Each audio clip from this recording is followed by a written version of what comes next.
Why is Lisa of BLACKPINK suddenly at the center of a heated debate facing accusations of sexual harassment from fans of Japanese actor Kentaro Sakaguchi? To understand the storm swirling around her short film Dream, we need to step inside both the artistry and the controversy. It began with what seemed like a simple photograph.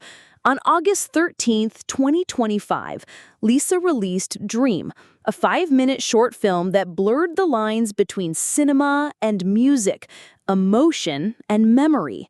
The project was crafted with precision, directed by Oh-Jin Kwon, designed as a poetic meditation on love, loss, and the weight of remembering. At its heart stood Lisa and Kentaro Sakaguchi, two performers celebrated not only for their talent, but for their ability to transform silence into story.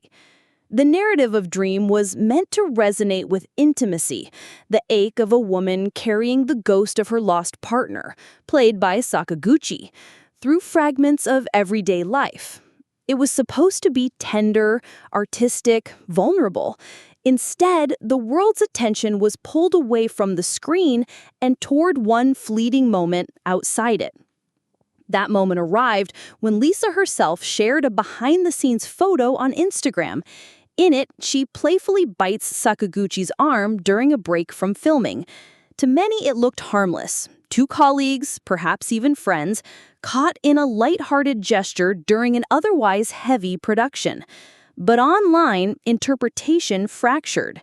In Japanese forums, some fans of Sakaguchi described the act as unprofessional, going so far as to label it sexual harassment. One viral comment posed a question that cut deep. If the roles were reversed, would he be forgiven? Suddenly, what might have been dismissed as playful banter became fuel for a much darker narrative.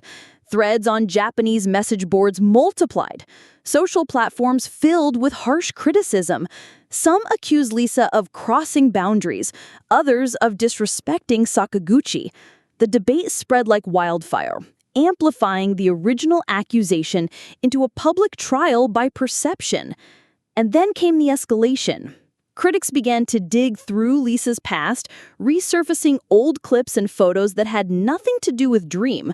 Those fragments, stripped of context, were recycled to reinforce the claim that she had crossed a line. The criticism snowballed into open hostility, with some voices transforming their outrage into targeted campaigns of online harassment. For Lisa's fans, the spectacle felt not only unjust, but cruel.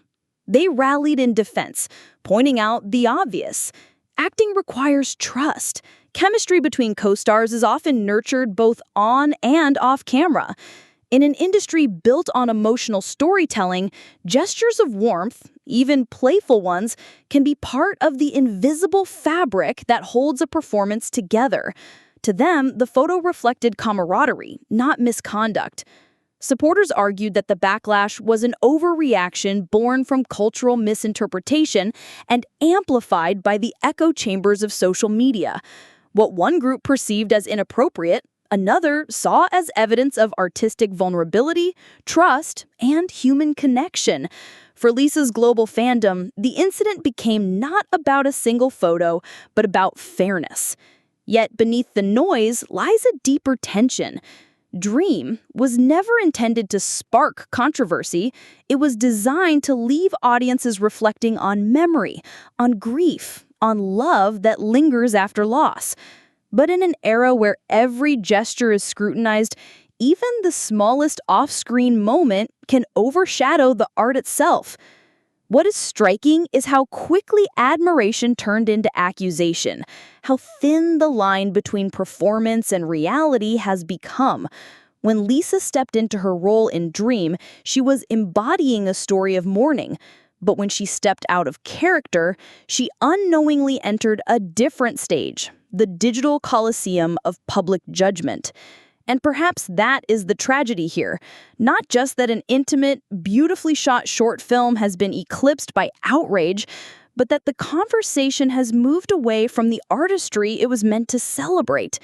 Instead of talking about Lisa's bold exploration of cinematic storytelling or Sakaguchi's nuanced portrayal of absence, the narrative has been hijacked by accusation, reaction, and the question of whether a single photograph should define a work of art. For now, the debate rages. Some remain convinced Lisa crossed a line. Others see her as a victim of cultural misunderstanding and online mob behavior. What remains undeniable is that Dream, intended as a meditation on love and memory, has become a mirror for something else entirely: the fragility of reputation in a hyper-connected world. But Lisa has weathered storms before. She has stood in the glare of global fame, balanced the weight of expectations, and turned scrutiny into strength. Whether Dream will be remembered for its artistry or its controversy remains uncertain. But one thing is clear: Lisa has once again placed herself at the center of a cultural conversation, where every gesture, on screen or off, becomes more than a moment. It becomes a story.